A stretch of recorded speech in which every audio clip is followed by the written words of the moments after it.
स्वरूप स्थिति प्रसाद संसद सा सानजाया 116 मागि पुर्णिमा फोरबो फालिनो साखाफारा।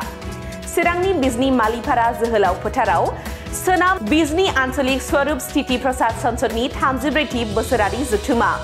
चिरां जिल्ला स्वरूप स्थिति प्रसाद संसदनि 29थि आरो स्वरूप स्थिति प्रसाद संसद मिरुनि 17थि बोसोरारि जथुमा खुंफुंनो थाखाय थागथियारि खालामनाय जादों।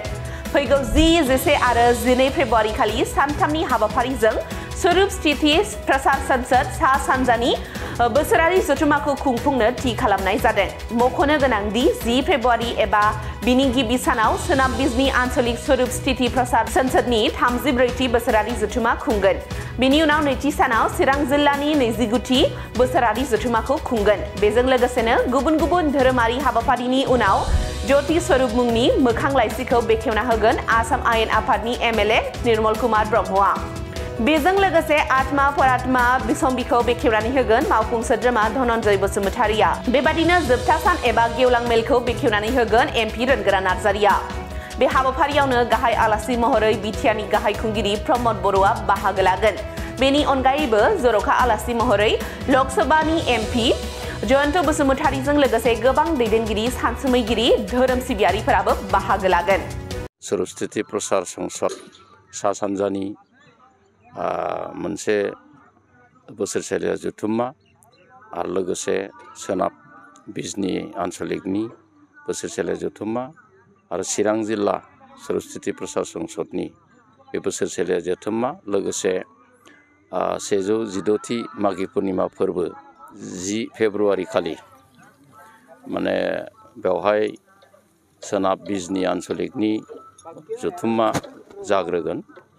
ओमफ्राय 11 खालार खालि माने चिरां जिल्ला स्वरूप स्थिति प्रसाद संसदनि अधिवेशन जागोन आरो बै दिनखालिनो 2 बाजिनिफ्राय स्वरूप स्थिति प्रसाद संसद सा सानजानि मिरु संसदनि भक्तफ्रा बाहाय पन्जियन एबा भक्त ग्रहण बा आजावनाय बे खामानिया जागोन। बेनिफ्राय मोनाबिलिनि 5 बाजिनिफ्राय बेवहाय जग्गाहुति जागोन।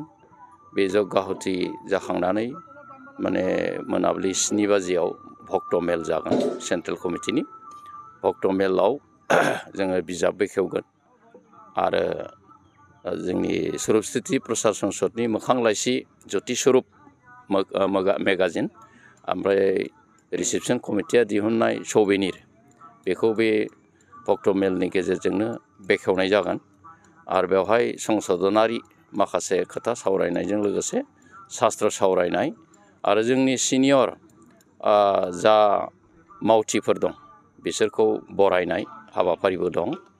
दा बेबायदिनो अखानायै 11 अर्थात 12 फेब्रुआरि खालि माने मिरु संसदनि हाबाफारि हिसाबै जग्गाहुतिया फुंनिफ्राय जागोन 5 बाजिनिफ्राय।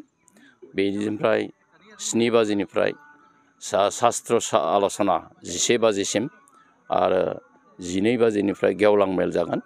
बे गेवलां मेलाव जोंनि बिटिआरनि गाहाय मुस्रि प्रमद बर' बिथाङा बाहागो लाफैगोन आरो बेजों लोगोसे बिथांनि गासिबो कलिग बाहाय फैगोन। जायगानि गेदेमा सुबुंफोर आरो दैदेनगिरिफोर गासैबो जोंनि बे सनितपुर जिल्ला आरो बाक्सा जिल्ला क'क्राझार जिल्ला बेफोरनिफ्राय बाहाय भक्त ज' जाफैगोन। जाफैनानै बाहाय शास्त्र आल'सना खालामगोन। दा बिनि थाखाय प्रस्तुतिया गोगोमैनो सोलिगासिनो दं। बाहाय माघी पुर्णिमा बे माघी पुर्णिमाया जाबाय परमहंस शिब नारायण स्वामिया बे सैत्य धर्मनि प्रवर्तकमोन।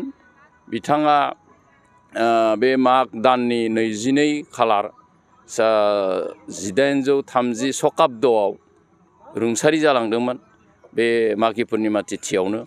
दा बे तिथिखौ अर्थात परमहंस शिब नारायण स्वामी बे गुरु ब्रह्म धर्मनि गुरु बेनि रुंसारि जानायबो सान।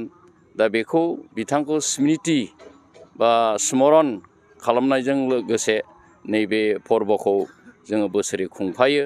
अधिवेशन हिसाबै खुङो, फोरबो हिसाबै खुङो, देग्लायबो बे बिजनी महकुमानि सिङाव सोनाब बिजनी आन्चलिक सरस्वती प्रसार संसदनि बे मालिपारा गामिनि जोहोलाव फोथाराव देग्लायबो जोङो बेखौ खुंनो थाखाय लाहार फाहार खालामबाय थादों।